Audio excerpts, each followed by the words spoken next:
when the World Cup was in Sweden in 1958, I was 10. The impact was Pelé.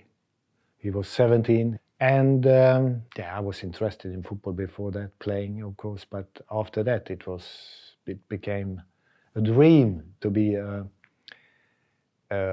player for the Swedish national team, of course. I think at that time, Pelé became a big hero for the whole world and Swedish people as well, of course.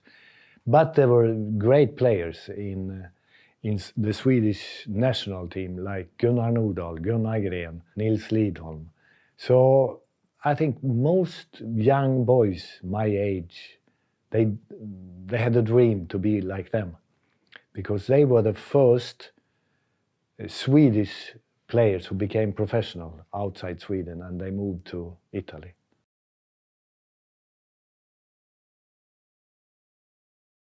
I always dreamt about to be professional outside Sweden and to play for the national team and play in the first division, like Premier League in Sweden. I didn't reach none of them as a player. So when I was 27, I played in second division. And then my friend, my maestro, Tord Grip, told me that he thought it's better that I finish playing and start to become a coach.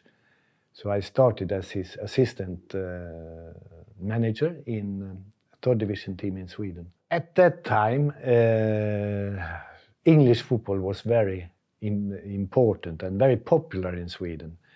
We could, since 40 years back or something like that, look at English football in television every Saturday afternoon, and half of Swedish population was sitting there. That was a highlight of the week, to see a game. And if you look back many years, the pitches were bad, it was raining, the ball was heavy. So it was a lot of kick it long and a fight. Today it's different, of course, and the pitches are always good today. But Swedish people are born more with English football than with Swedish football, I would guess.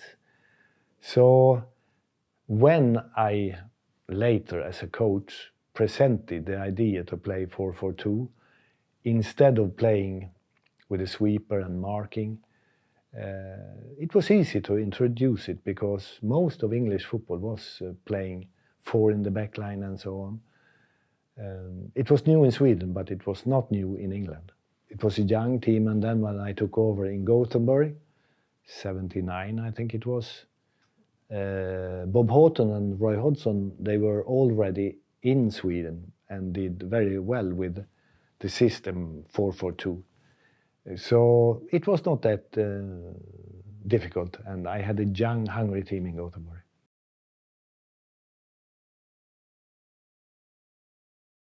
I was in Gothenburg 3.5 years, and we did more or less the same thing every training session. We trained how to play exactly. In the beginning, I was walking with the players. You stand there, and things like that.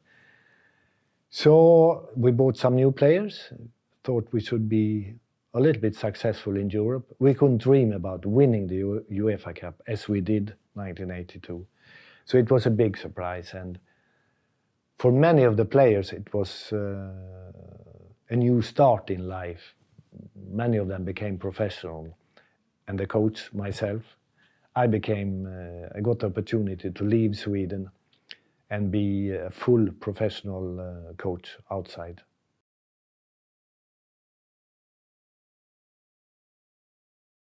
I got the opportunity to be the coach manager of Benfica, and I took that. And it was a big step, of course, because I never been outside Sweden coaching. But the biggest step was from third division to the first division in Sweden some years before.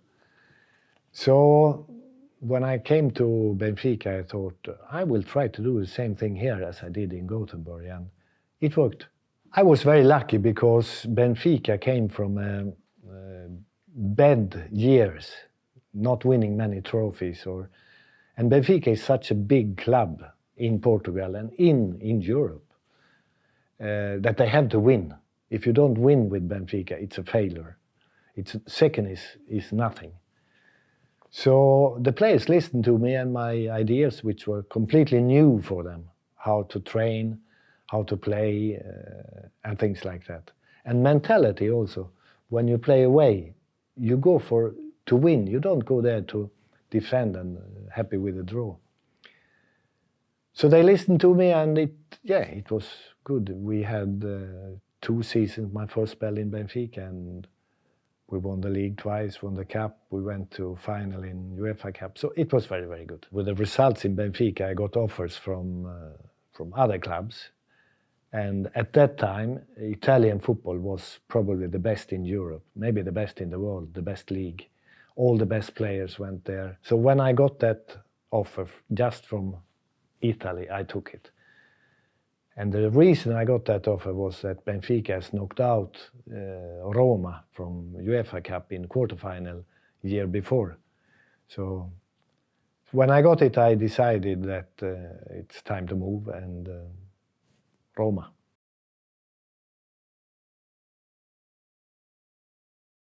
I came to a good team, but an old team. They had big success with Nils Lidholm, Swedish coach.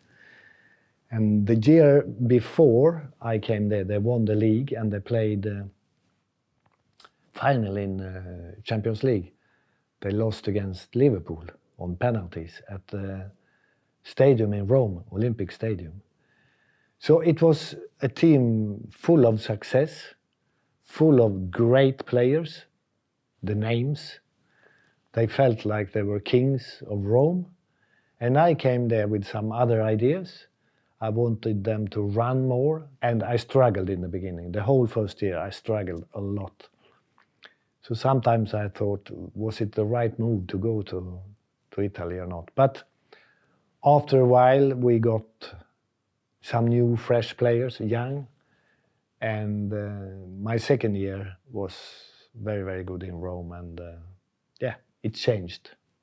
But it was difficult in the beginning. When I was in Benfica, before I accepted to go to Rome, they phoned me from Barcelona and said, don't go to Rome, come to us. Because when you come to Italy, you cannot sit on the bench. Because it was forbidden for foreign coaches to sit on the bench. And that happened. I was sitting on the stands for 1 year, and that was difficult. And the team played badly. I couldn't do anything from the stands. I was not allowed to go into the dressing room in halftime. It was not an ideal situation. But after a year, it became better. I learned a lot when I came there. And if you want to play my style of football, you cannot have old players and famous players which not willing to do the job both ways, not only attacking, also defending, but really defending even if you're a striker, because that was and is my philosophy. And today it's normal, but at that time it was not. A striker is a striker. A striker shall score goals. Defending, well, it's up to the others. So that was a reason. And I learned to myself, I said, Sven, if you want to play that in the future, get the right players. In other way, waste of time.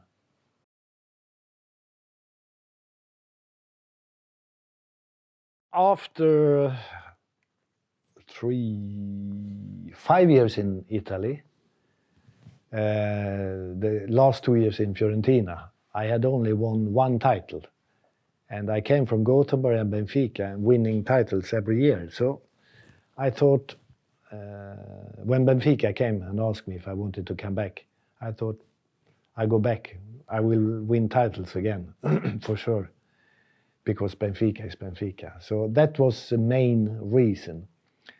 And I could have stayed in Fiorentina, but Fiorentina was at that time a team with ambitions to be in the middle of the table, not ambitions to win anything, ambitions not to go down.